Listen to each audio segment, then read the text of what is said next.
I have so much I want to talk to you about and ask you. I mean, mostly because I haven't seen you in like 10 years. It's been a minute.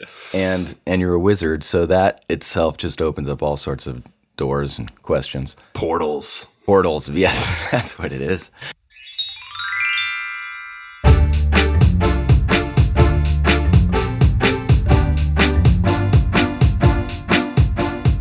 Welcome to Friends with Deficits. I'm your host, Adam Sultan. And do you believe in magic? My next wizard does, Devin Person. He's going to tell you a little bit about his life, from living in Austin, Texas, being a writer and performer, to, I guess he's a wizard now. We'll discuss magic, pigmented villonodular synovitis, and the world's best party idea. Here's my friend, Devin Person. So you're living in Kentucky now, is that right? I live in Kentucky. Yeah, I moved here last year. From New York? From New York, where I lived for 7 years after I left Austin. Okay. What brought you to Kentucky? We just keep saying destiny because my partner and I both kind of got hipped to Kentucky in different ways. And then it really just fit the bill of what we were looking for. You know, we really liked New York, but I was sort of getting exhausted working a full-time job and then doing a creative pursuit. And it's just a lot of effort to tread water. And I knew that I wanted to be part of a community again, like where I really felt like, I could walk into a bar and see 8 people I know, or, if I introduce a friend to a friend, they're like, yeah, we met at blah, blah, blah's barbecue already. So I was looking for that. And then we set our sights on Louisville. We came to visit. We loved it. And then the pandemic happened and we're like, oh, I thought we were going to move in like 5 years, but maybe let's move right now. And so we did it. This time last year, I was selling stuff, packing up stuff, finding movers, getting ready to go. And we drove down on like the last day of May. Yeah. Yeah, that was in the thick of it. It was in the thick of it. We left New York with police helicopters overhead and we showed up in Louisville with police helicopters overhead. Man. Yeah, good welcoming and send off. Yeah. I forgot why you went to New York. Because it's New York, man. That's kind of what I was going to suggest. I went to stake my fortune, stake my claim my fortune. I went to do something involving stakes and fortunes. And yeah, every time I visited New York, I was like, this place is so full of possibility. And if I move here, something's going to happen. And I don't know what it is, but I need to come here. And moved myself there and became a wizard. And I was like, oh, I guess it was this. Who knew? Who knew? Was not my plan. I went there for a grad school program that I dropped out after one semester because it was a total scam. Why was it a scam?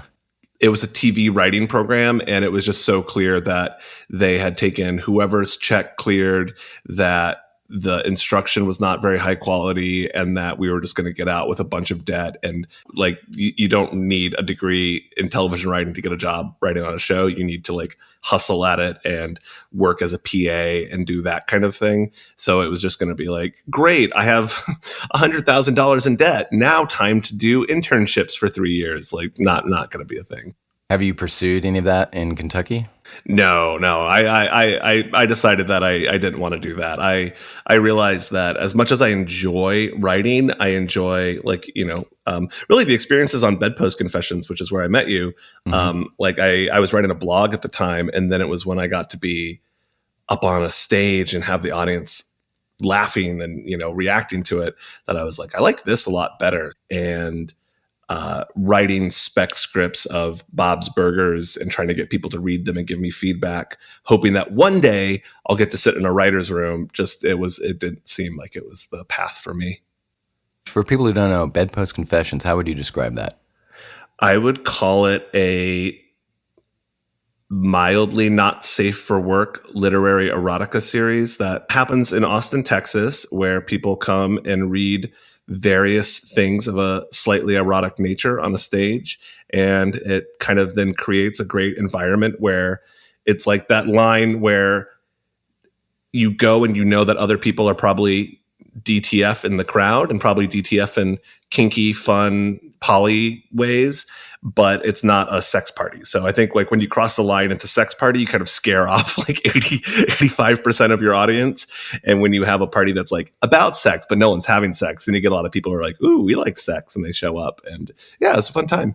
I wrote weird erotica about fast food. I remember that. What I learned at Bedpost was that I really like reading. I like performing at like mixed events. When I tried to do stand-up comedy, it was like, man, this is a hard room. Everyone's trying to be like boom, like really like on it funny. I prefer to be in an environment where someone just read, a tearful thing about their first lesbian breakup, and then I get to come on and be like, weirdo food porn, and everyone's like, let's laugh, and it's high energy. Yeah, I was the same way. It was like I'm a kind of like not enough of an actor and not enough of a writer, but you put them together and it's genius, Exactly. And you also did a thing on porn addiction. I did. Yeah, I did a thing about my very conflicted relationship to masculinity and porn, and just the kind of meddlesome nature of being like, I'm going to work on a project, and then the other part of the brain is like, or waste time looking at porn. It's like, that's hard to navigate. I mean, that's where we get into, I think, a lot of what I focus on my wizardry right now is not porn per se, but I think magic developed because humans lived in complex worlds with forces that were out of their control and hard to understand. So like, what do we do to make sure there's less droughts and more like good harvests and like babies don't get sick? Like, I don't know. The gods seem kind of wily. Let's see if we can find some rituals that work. And now I think we're in a similar situation where we have all of these algorithms and companies we've built that control our lives, but we don't know why a Facebook post is doing well. We have theories. We have the like, oh, you got to do these hashtags and post at this time and post with this frequency. And those things are predatory. Like those entities, as I call them, are designed to look into our human psychology and go, here's a way to keep that person scrolling for 15 seconds longer or to click on 2 more ads. And when you combine that with the absolutely unfathomable sexual novelty, it's just a total dopamine cyborg mindfuck.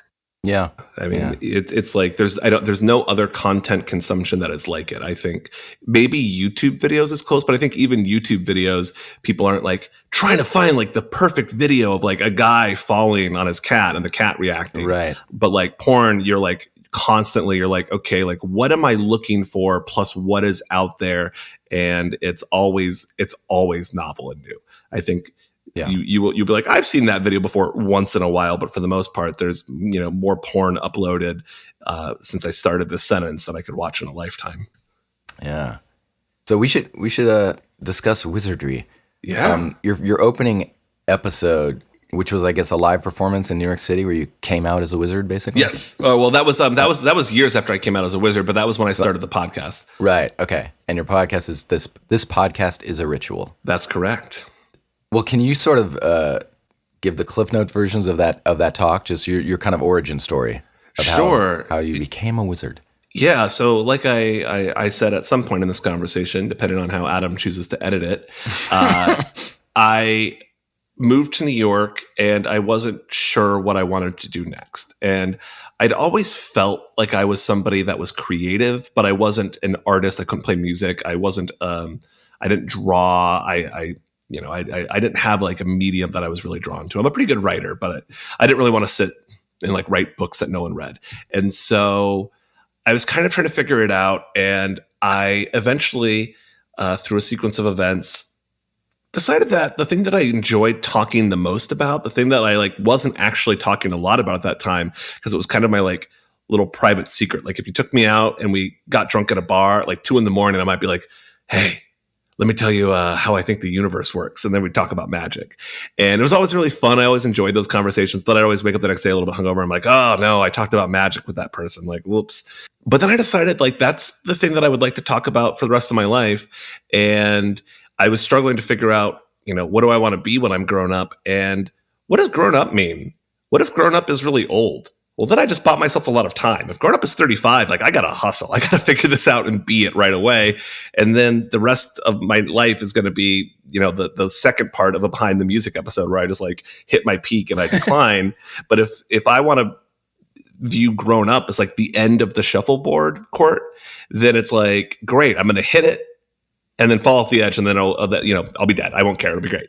So I decided to become a wizard because wizards are very old. So I would have a nice long ramp up time to really hit that stride and could not stress about it. That's been medium successful. I've definitely stressed about it at times. So let me ask, were you into, fantasy and sci-fi or wizards? I mean, I've been obsessed with science fiction since I was a kid. My dad used to read me like Isaac Asimov and things like that when I was like a child. I always liked fantasy, and I had discovered a form of magic that's popularly known as chaos magic when I was 18, and that really clicked with me, where it basically said, hey, don't worry about this in literal terms. Like if you're thinking that you're going to like draw a circle on the floor and an actual demon is going to show up like the way that like a dog shows up, it's not. Like you're not going to have a stable demon that is going to like sit there and talk to you like a cartoon character. But what if you think about that demon as a representation of a bad habit that you have or a part of your psyche that you're uncomfortable dealing with? And so you're learning how to have a conversation with yourself through a very active metaphor. That gives you a whole set of tools that you don't have when you're just like, I am Devin, I have problem, I need therapist, the end. And I thought that was mind blowing. And I got really into that. That just sounds like it's part of kind of the psychological realm too. I mean, it seems like it might be that modality as well as naming it magic, say. Well, exactly. Well, it's where the two meet. And so I think that's the really, you can get deeper into different modalities and ideologies about, no, this is how the world is constructed. There's a spirit world. These things have their own agency. They're not a part of your psyche. The psyche interpretation in the occult community has like fallen out of favor with the contemporary trend, but these trends are always cycling. And so I was into magic. I was into doing my own version of it. I didn't really believe that there were just like cheat codes that if I went and like got a book on Wicca and it was like blue candle plus rosemary plus these words, and I don't know, it's like, then I'm going to be more profitable. I thought it was definitely more like my subjective relationship to a unknowable, even non-objective world that I'm immersed in. If anyone's read *Sapiens*, the author talks about inner subjective realities, which I think are a pretty good way to think about magic in the world. The beliefs that we share, like money having value, that kind of thing. Mm-hmm. And so I was interested in all of that. Somewhere along the line, I got really stoked on just wizards as like as a representation of that magical thinking, but a playful version that's not the overly serious occultist that works at a New Age bookstore and wants to have arguments about Kabbalah. I don't want to have an argument about Kabbalah. I want to go have fun. Mm-hmm. And so that had always been with me. I'd gotten a wizard tattoo when I was 24. I actually had a bunch of my friends draw pictures of my tattoo for my birthday right before I moved to New York as a ritual. Did that set me on the path to becoming a wizard? Probably. It wasn't my intention at the time, but that's how magic kind of works. So anyways, this all comes down to a moment in 2014, when I decided that if I was serious about becoming a wizard, that I should do a ritual. And I needed help because I had no clue how I would actually become a real life wizard, like in our reality that, wasn't just a crazy person that everyone avoided when they saw him walking down the street. And so I thought long and hard about it. And I realized I don't believe that magic can change where I'm at right now in this moment. Like, I don't think I can do a spell where I go to sleep in my, crappy Brooklyn apartment and I wake up in a Manhattan penthouse and I've lived this whole other life and I'm fabulously rich and successful. And if I did, would I have just killed my other self? Like, I was not really, sure about how that would work. But from this moment, stretching out in front of me are basically infinite possibilities. Like, I could choose to go to the left or go to the right, go up, go down. I could study, go back to school, become a banker. I could quit my job and become a hobo and ride trains across America. I could move to Sri Lanka. Like, basically anything that I could choose to do within my power, there was some sort of path forward for that. And those then branch out into other paths. Like, if I go to Sri Lanka, there's a whole new set of paths that, are hard to see at this point. So I looked at all of these paths and I realized that because I can think about it, there's a whole path group where I decided to become a wizard. And that seemed like fun. I was like, that's a good group to go hang out with. And of all of those, there's got to be one where I'm the most wizardly wizard I could be. Like I've just lived the longest, most successful, most fun, most magical life. Eventually, I'm a very old wizard. I have a very long beard. I'm dying. And that me is as magical as we'll ever get. And I said, that's who I want to ask for help. So now asking for help and kind of using that, I don't know, that kind of imaginative system, were you thinking I'm going to use that as a tool, or I'm going to play a character, or like, how does that become I'm going to be a wizard? Well, all of the above. Like I did the ritual where I, mentally reached out to this future me and asked for help. And I interpreted it as this kind of handshake agreement where I am now deciding to live my life. As a wizard, I'm committing to that path. Because I have committed to that path, that opens up this future wizard to exist. If I don't choose this path, he doesn't exist. So it's good for him. And I'm going to now have faith that through whatever magical means he has available to him, he is sending signals back in time that are helping guide me. So that's the faith part that comes into it, where, I think we all kind of stumble through our lives and we're like, oh man, I wanted to go on a date with this person and then they rejected me and now I'm sad. But because I'm sad, I agreed to go on a road trip with my buddy. And because I went on a road trip with my buddy, I met my future spouse and got this job that I never would have expected. So that thing that seemed like it sucked was actually awesome, which I think is like the theme of your podcast. And pretty much. So I just said, I'm going to have faith in that. If I am looking for a job and I don't get it, I'm going to not waste a bunch of time moping about it. I'm going to quickly reorient and say, okay, that is apparently not the way I was supposed to go. And I'm just going to trust that I'm on this golden path to primo wizardry and try and believe in that as best I can. I have not always been successful. I've had plenty of moments of doubt. I have plenty of moments of stress and trying to figure out what does it mean to be a wizard. But the other part of the question that you're asking is, is this a character? Is this a tool? Like, what is this? And there is an archetype of wizard. If I say wizard, somebody who speaks the English language will have an image form in their head of probably, long white beard, pointed hat, billowing sleeves, these kinds of things. We have we're not all going to draw the same one, but we'll be pretty close. And that's an interesting concept, this archetype, this idea that sort of exists in not one human mind, but across human minds. And I feel like by becoming a wizard, I'm working with that archetype. So is that archetype literary? Do you know the origins of it? I know the origins of it. It comes from the word wizened, and then it kind of mingles. We get it from, of course, Merlin is probably a very early one. And then there were magical workers throughout Europe, and those were oftentimes called cunning folk, but there's a bunch of other terms. So you might go see the local wizard. It really gets a huge boost with Lord of the Rings, right, which J.R.R. Tolkien borrowed a lot of stuff about Odin, like images of Odin and thing inspire Gandalf. So it evolves, like it changes over time.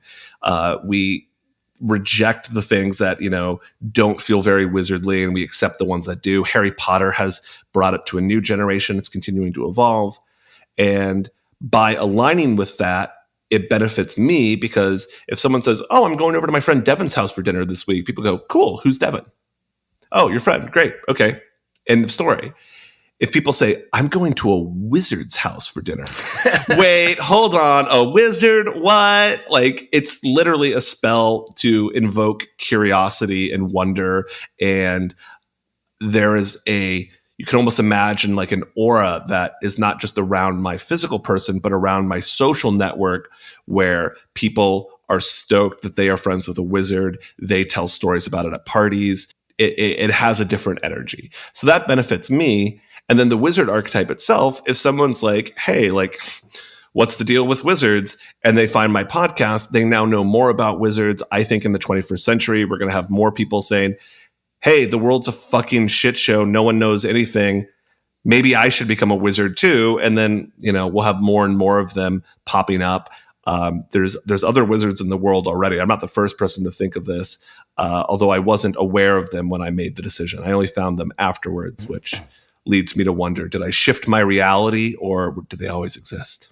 And what about the actual physical transformation? Can you talk about that story? I'm actually not going to talk about that story because I recently moved to Kentucky, and one of my epiphanies here was that it's time to start a new chapter, and I realized that I wanted to let that story go. I've told that story a lot, so I'm not trying to be a evasive guest, but I want to have a long, productive life as a wizard and not just tell the one story of the funny thing that happened when I started. Do you not want people to know, or you just don't want people to, can know? You can tell it. You can interject here and tell your version of it. You can use a clip of it from my podcast if you want. Like I'm totally happy to work with you. I just made that decision, and the couple of times where I have broken my rule and told it, I felt weird energy, and so I'm trying to be good about it now. Well, I'm not going to be good about it. I'm going to go ahead and play it, and I have permission, as you heard. So this is from the first episode of Devin's podcast. This podcast is a ritual. You see, I've got a rare condition called pigmented villonodular synovitis. I dealt with it all throughout my 20s, and it quite frankly sucked. It was not fun, made me miss a lot of cool stuff. My knee would flare up and swell. It's a very rare condition. And the last time I saw a specialist, he said, "Look, man, if you're only in bed a week or two out of the year with this, consider yourself lucky. The next step is getting a gnarly surgery. They're going to pull everything out of your knee. You're going to walk with a cane for the rest of your life. You don't want that surgery. Don't get it. As long as you possibly can." So when my knee swelled up to the size of a grapefruit and I was stuck at home for a month, I was really like, what do I do? This sucks. This is not what I wanted. But eventually, at my lowest point, I decided to do what we do when we face intractable problems in the 21st century. I Googled it. And then I found a doctor who had written a paper on my condition. I went to see this doctor thinking he was going to do this surgery that I really didn't want done. But I showed up, and this man in a bow tie who spoke very slowly said, "Actually, we have a medication that's currently in trial that helps with your condition. So we can put you on this medication, and then you won't have to have the surgery. But I must tell you, this medication has an effect. And I do not say side effect because it happens to everyone who takes it. It's going to turn all of your hair white." I don't think this doctor had ever seen anyone tap dance when getting news about a medication side effect. The only moment where I was crestfallen was when he said, "If you stop taking it, your hair will go back to normal."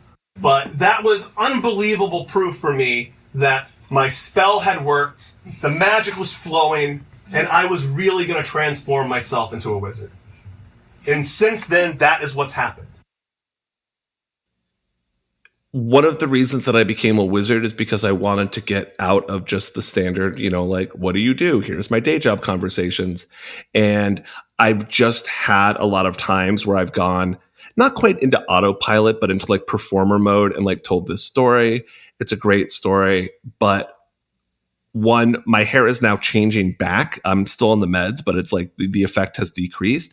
And I've also just got tired of it. Like I know where it goes. I know, like I tell this story, I pull up an Instagram photo, people go, "Whoa, that's so crazy."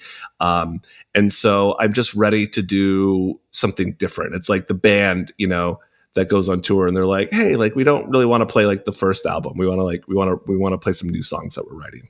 Got it. Did you shave too, or do you intend to? No. I've thought about that from time to time, but I'm like, that's a little bit too far. I like the idea, like my new, simple country wizard vibe. Maybe I might go off the medicine, so my hair might change all the way back to brown, but I'll keep the beard. I like having a beard. It's fun. Do you have to take meds like consistently? Yeah. I take meds every day. For the knee thing? Yeah. Wow. And also, like, you can keep all of the stuff where I'm refusing to tell the story. And like none of this is secret. The only thing that I would ask you not to use is my name that you used to know me by. Okay. But I can say you as Devin Person. Yes. Devin Person is my real legal name. That is what I am known as. Wait, what did you say your middle name was? Middle name. What? Yes. Wait, what's Person is your middle name or middle name is your middle name? Middle name is my middle name. Seriously? Yeah. Legally? Yep. That's awesome. Yeah, it's fun because it's Devin Person, which people are like, yeah, that could be a real name. And then when they see the middle name, they're like, wait a minute, this feels like what? It's like a glitch in the matrix kind of moment. Which Is there something about the sort of anonymous quality, like middle name Person, that you're going for? I like the idea of just being a person. I think that's an important thing to think about in the world. Is we're often trying to be brands. We're trying to run little podcast empires and be performers and be all of these things. And I do the same thing. Like I'm constantly trying to figure out how to navigate my personal wizard brand in the world. But I think it's important to also just be a person. And more as we live in this scaled up technological society, to remember that we were designed for a set of relations, and we are happier when we have those. So we have more fun, I think, spending quality time with people than we know than endlessly debating strangers on Twitter. Maybe other people disagree. I mean, there are plenty of ways that we can extend ourselves out into the digital world, but I think more and more I'm trying to think about what it means to be a person and to be affirmed by a community and to affirm a community in return. I can appreciate that, but I don't think your name is defending that ideal. It feels like it's defending your brand. It's a contradiction. It probably does both. Yeah, that's the joy of wizardry, is that it's a road fraught with paradox. Let me ask you this. Are you always a wizard? Do you wake up and put on like your little cone hat? Or are you Devin Person most of the time, and then when you have a podcast episode, you're a wizard? Or how does that work? Well, so the transformation was fun because it originally was much more of a character, and then eventually I was like, I'm going to legally change my name and be this all the time. And being this all the time doesn't mean constantly wearing wizard robes. One, they're hot. Two, they're not machine washable, not all of them. And there's situations where it's really fun to be this sort of public spectacle and engage people's curiosity. And there's other times where it's distracting. Like, does a rock star always want to be? I mean, maybe they do. Maybe a rock star always wants to be the center of attention. But I mean, I don't know. Like, you hang out with people that do improv, and it's like, yo, like, don't do improv when you're at the bar with your friends. Like, just make jokes in a normal way. Like, don't try and, do a comedy set. And so I think it would be annoying if I was always the wizard, always trying to, let's do a ritual. I like sharing that with my friends. It's a thing that I do, and I can perform the same way that, someone who plays music might want to play music at their friend's birthday party. But no, but it's bled over. And that's the fun thing, is like, when I worked at an office, I enjoyed dressing in a manner that I called business casual, where I was trying to find like in between, like I would wear a lot more roby clothing that weren't explicitly wizard robes. I've kind of found that path. I've just collected, as you do when you have a strong association with an archetype, like a large number of shirts that are wizard related. I'm wearing a Washington Wizards tank top right now. There's fun ways to kind of allude to it, but it's not a persona that I would say that I like take on and off, that it's like a drag performer where I'm like, this is my character, and then I take it off. But it's more like I am different if I'm performing on stage with an audience that paid to come to something than I am if I'm walking around my house and doing dishes. But the fun part of that is I do try and ask myself, especially when I get stuck in the, doldrums of routine and life and mental health and all the things that we get trapped in, what would a wizard do? And that's where I try and wizard my way out of those situations. If I'm having a frustrating moment, I could be like, what would a wizard do? And I'm like, maybe I should put on a pointed hat and listen to some psychedelic jazz music and read a book of occult philosophy. Like, maybe that would be a fun wizardly activity for this evening. Do you rely more on chance, or are you trying to fulfill ego needs, where it's like, I'm going to use my wizardry to get what I want? That's a great question. I think that's one that I'm still wrestling with, but I think that's a thing that kind of confronts anybody who's trying to do results-oriented magic. there's magic where it's just I am in tune with these spirits, or this is how I ascend to higher levels of consciousness. And then there's, oh, I am broke. I would like some money, please. I'm going to do a spell with the goal of manifesting more money. And all of the literature will tell you, be very precise in how you word this, because you don't want to do a spell for more money and then you pull out in front of an 18-wheeler and then you get a settlement for $100,000 and you're like, oh, well, that's cool. But, I would have liked to, have a living girlfriend and use of my legs. Like not a great trade. I think of it more as reality as a flowing river with a strong current. And so I can't go anywhere I want. I have a limited amount of energy, and the current is also kind of crazy, and there's rocks up ahead. Like there's things I'm going to get slammed into that I just can't prepare for. I'm not the, Navy SEAL who's like, nothing's going to stop me. I'm going to get what I want. But I can, exercise some control and try and move in certain directions, and those open up new paths and things like that. And so a lot of my magic and wizardry, I try and think about one, following my intuition and following the thread of the opportunities that are all around me, and really thinking about how I can engage with those playfully. I find when I try and fuck a goal to death and just be like, this has to happen now, it doesn't work. But when I'm more lackadaisical, like you tried to get me on this podcast for a while. It took a while. It took a minute, but here we are. And so I try and appreciate, like, this was the right moment for this recording, rather than stressing about, like, it has to happen at this certain time and date to fulfill this other goal. And then I try and work with it, like, I think here's an example that I can give. My partner and I visited Kentucky thinking that we might want to move here in 5 years. We traveled around. We weren't sure if we wanted to be in Louisville or we wanted to be out in the country. And eventually we're like, we were pretty sure that Louisville's the spot. And we're really pretty sure that Kentucky's the spot. And it was what was it? It's the 5 or 6 year anniversary of my original ritual to become a wizard. So my life has been transformed. I'm further along that path than I was when I started. I'm now in love with this amazing poet that I'm engaged to. It's great. And so I was like, let's do a ritual together, kind of tying ourselves to this Kentucky destiny. And she was like, great. So at this old bed and breakfast from the 1800s in the Lincoln Room, we did this ritual about tying our destiny to Kentucky. And then we went back to New York. And we weren't thinking about moving here anytime soon. We thought we'd come visit again to see if we really liked it. And we were having a great time in New York. We were doing tons of stuff. And then a global pandemic happened. And then a few months later, we were in Louisville, and here we are now. Now, I am not taking responsibility for the global pandemic, but I did set an intention, and then that intention came true much faster than I was anticipating. And I don't think it's about control. I think it's more about flow, if that makes sense. Yeah.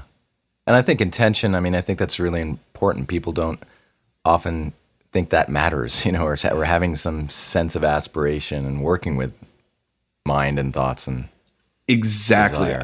I think we go to this extreme where it's like, well, if I don't have complete control, like, what should I do?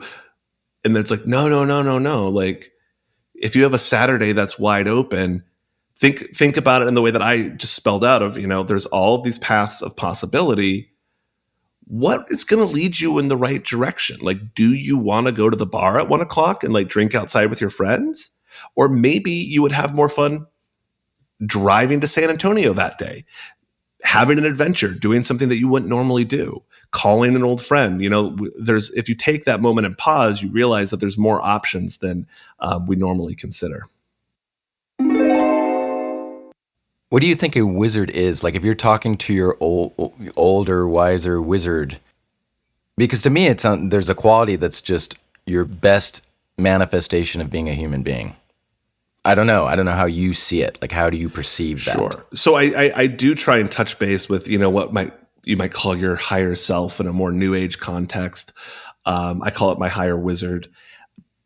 But the feeling that I get is one of very much goodwill. It's very positive. Mm-hmm. He wants the best for me because I'll eventually become him.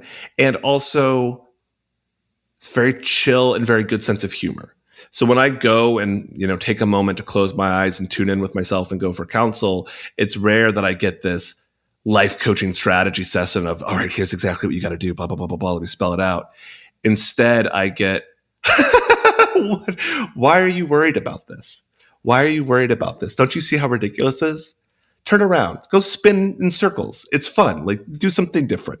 You'll be fine. And it's very encouraging and it's very positive. And I think that's kind of the wizard energy as I see it too, is that it's not the guru who says, follow these steps and you'll get enlightenment. It's very much this worldly. It's saying we're wrapped up in this crazy thing that the smartest person in the world doesn't understand. No one knows what's going on. And I don't mean just in a geopolitical situation. I mean the core essence of consciousness and reality. We have no fucking clue.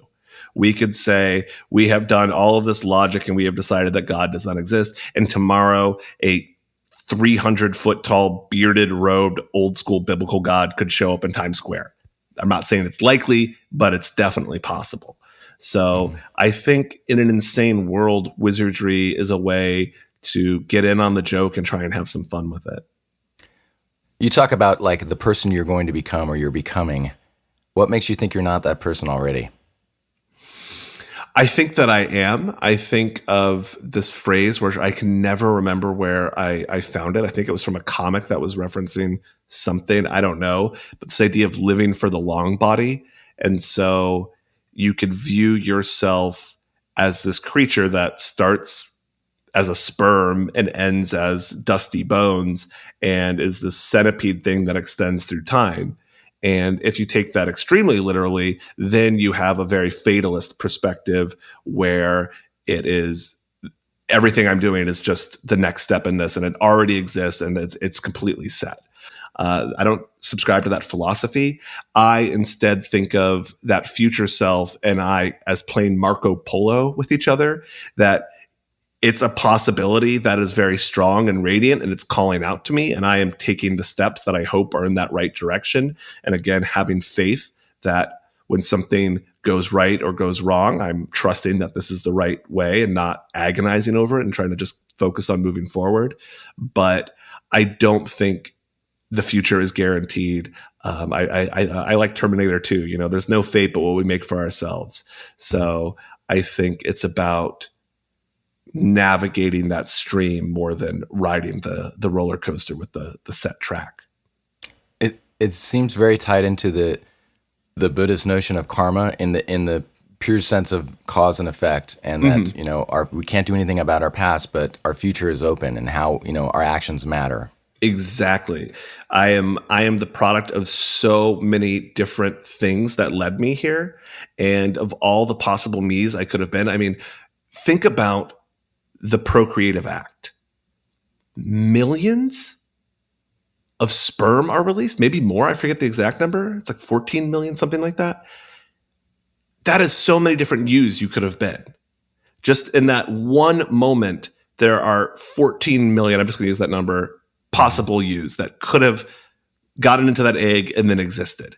And that's not including what if your parents ate too much Indian food that night and then fucked the next day or a week later or whatever. Like the realm of possible us's that we could be is amazing.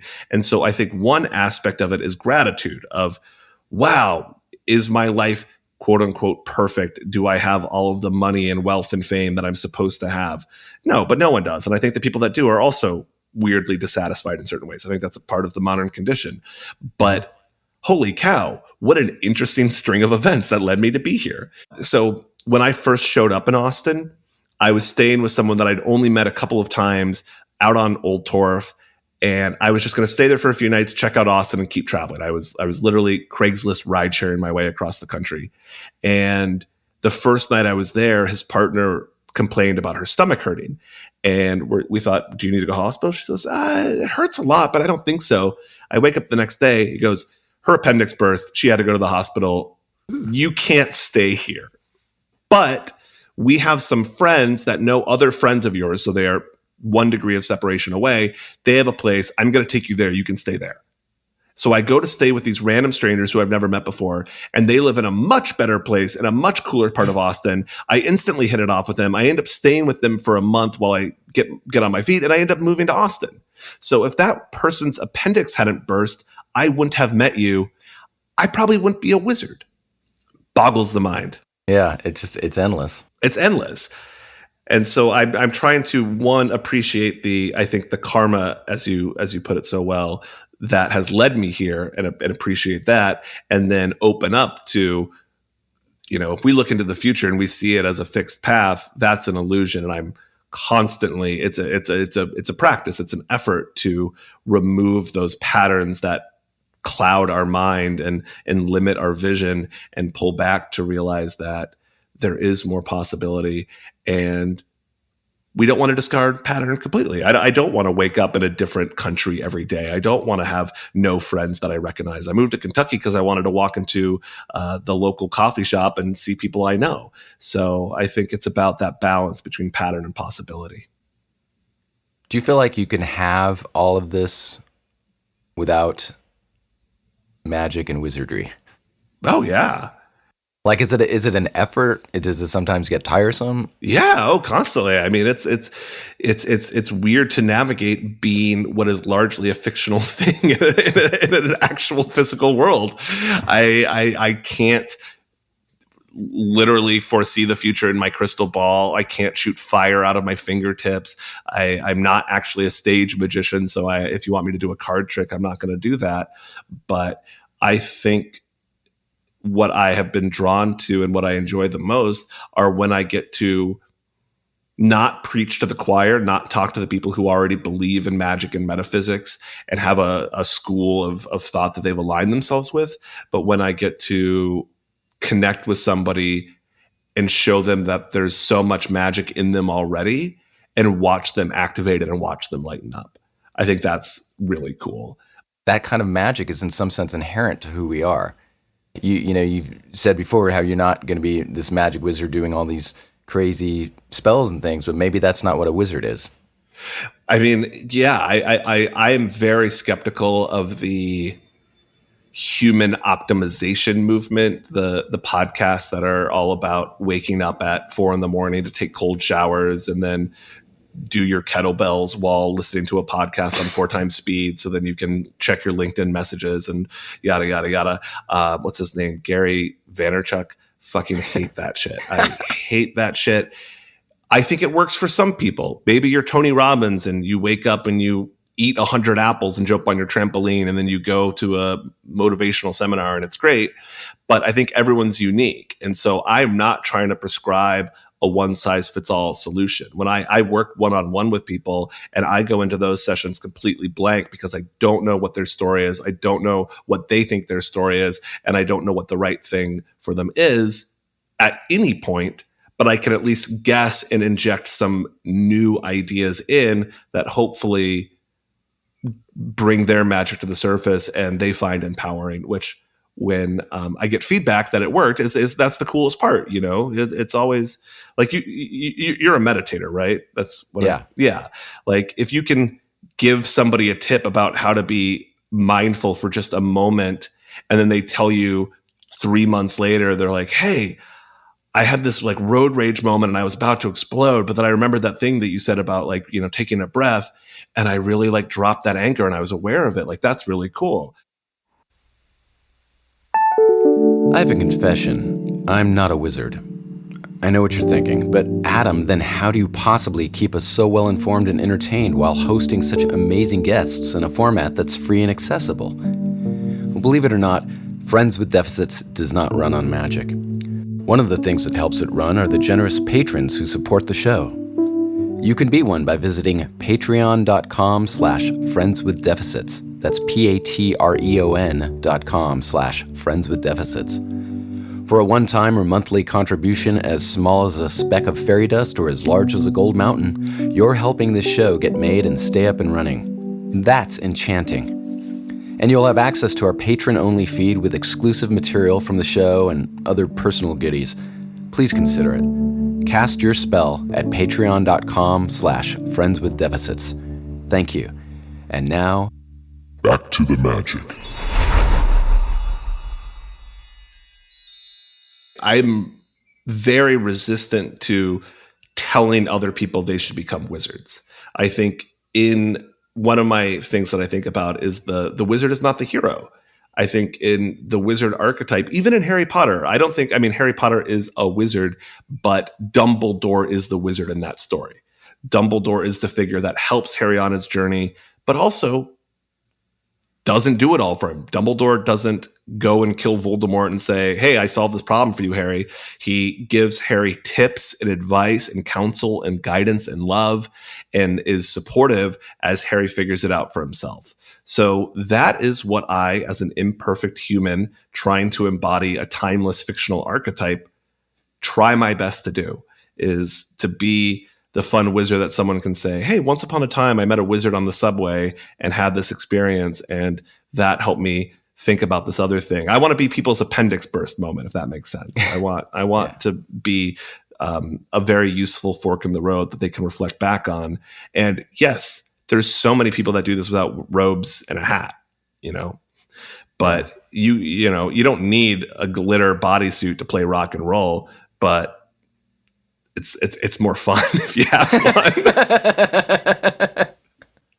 Yeah, I get the feeling that this is a lot about fun, but it also feels like a serious endeavor of a sort, because it's very positive as well.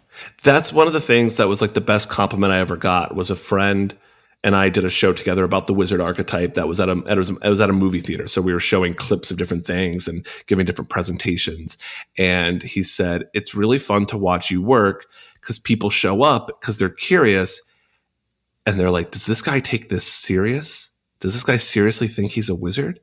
And then they go, oh, he's in on the joke. Oh, thank God. Okay, we can breathe. We can let out the sigh. All right, we can relax. And then they keep watching you and they go, oh, wait a minute. No, this is serious. This is all about life and what life means and the magic and all of these important, very serious things.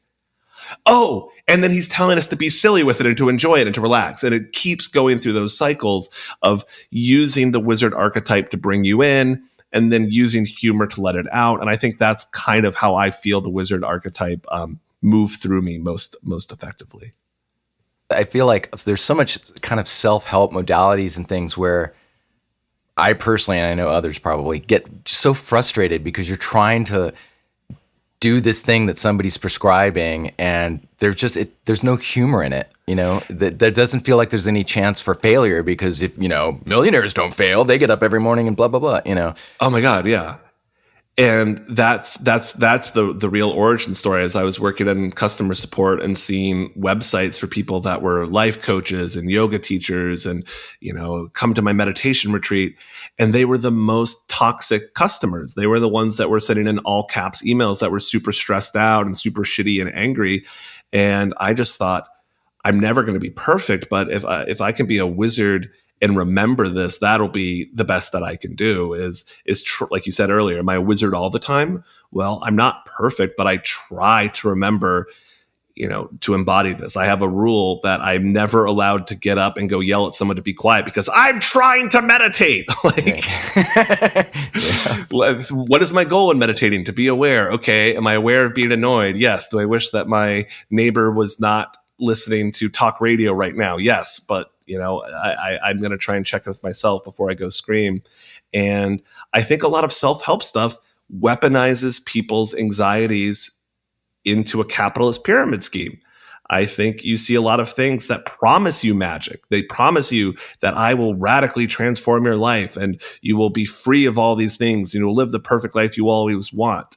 And I try and flip them on its head by using a magical image. And then when you double click, I go, hey, I'm just a human being, man. Like, let's have a human being to human being interaction and appreciate the magic that exists within that. But I can't promise you that you are no longer going to have diabetes and you're going to have a successful multi-million-dollar real estate business when you have not graduated high school. Like, I think anyone selling you a different story is someone to be somewhat wary of.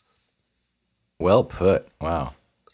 Yeah, I'm taking the wizard route. I mean, that was the best epiphany I ever had. Was I was really stressed that I hadn't read every book. I was like, man, I need to be prepared. If someone says, oh, yeah, so, you must be inspired by Jung, I should be like, yeah, I've read all of Jung. He's great. But here's what I think. Or, oh, tarot. Oh, I'm the expert on tarot. Like, got you. Even things that I wasn't interested in, I was like, I should know all about. And then I had an epiphany where I thought, that is exhausting. I can't do that. I don't want to be the guru in the front of the room with the answers. I want to be the smartass in the back of the room cracking jokes. And I think you need both of them. So I ask all my guests about the benefit of what they're going through, but usually the topic is something a little more detrimental to their health or something. So I don't know whether to ask you what are the deficits of being a wizard, or what has been the benefit to overcome deficits, or however you want to go with that question. First and foremost, I do suffer from a rare joint condition called pigmented villonodular synovitis. And that plagued me throughout my 20s. It was a huge pain in the butt, but then it did lead to supporting my wizard transformation. And so that's one of those things where, something that seemed bad ended up being good. And now I even wonder, I'm like, oh, would I be like would I be dead? Because I would have partied harder if I hadn't had to go rest my knee so often in my 20s. Who knows? I recently broke my pelvis, and I got to spend 6 weeks recovering at my in-laws' house, got to spend some time with relatives, see some other friends. Now I'm in physical therapy, and I'm working on an unrelated shoulder issue that I never knew who to talk to about. So there's silver linings if you look for them. And I think that's important. But I think there are also deficits to being a wizard, and it's daunting sometimes. I feel very conflicted because I want to be a person, and I want to have the personal relationships and that structure that is harder and harder to get in the modern world. I don't love trying to be a social media brand and forcing myself to, stay home to work on content instead of just being content. And that has its own problems for any artist.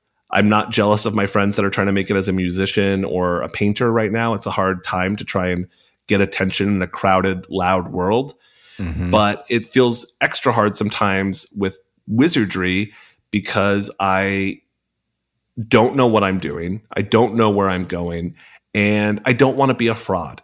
That's the main thing, is that I'm trying to figure out how to give this positive message the support it needs to grow and reach people, and the patience to let it do it at its own pace.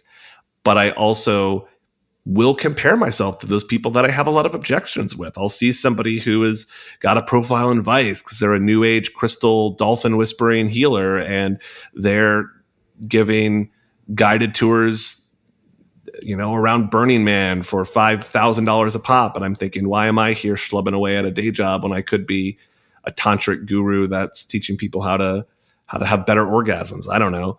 And it's hard because we don't get 360 views on people. And I only get a 360 view on my own life. I am the only life that I get to see from when I wake up to when I go to bed, and then have the weird dream remix version when I go to sleep.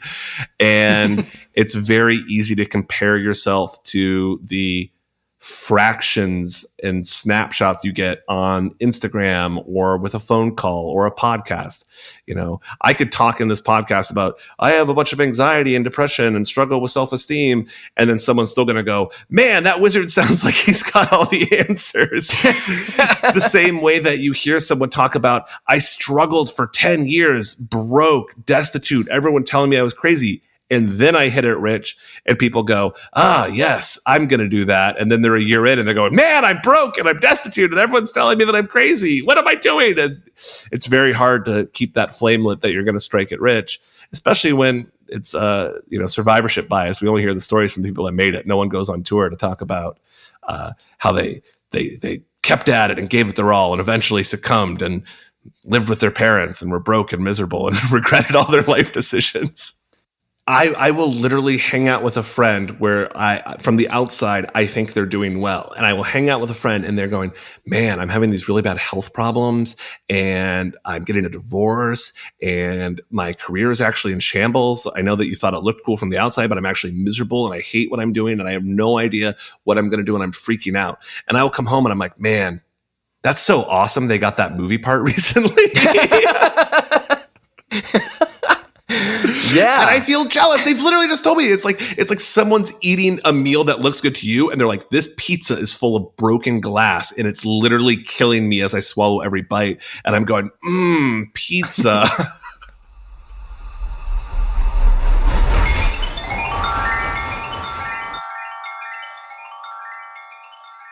Is there any magic or ritual or anything we could do on this podcast, or is that reserved for your podcast?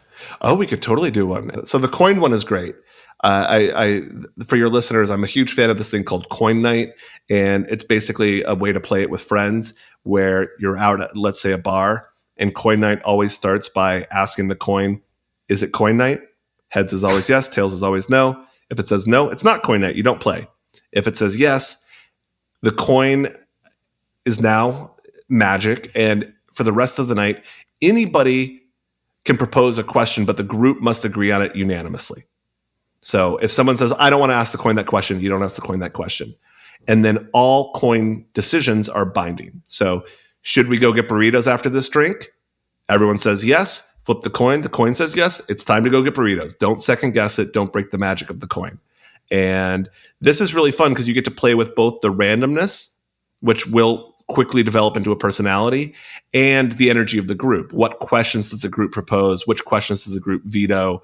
How does that work? It's a great way to change just getting drinks with some friends into a very different experience that will lead you down funny quarters of randomness.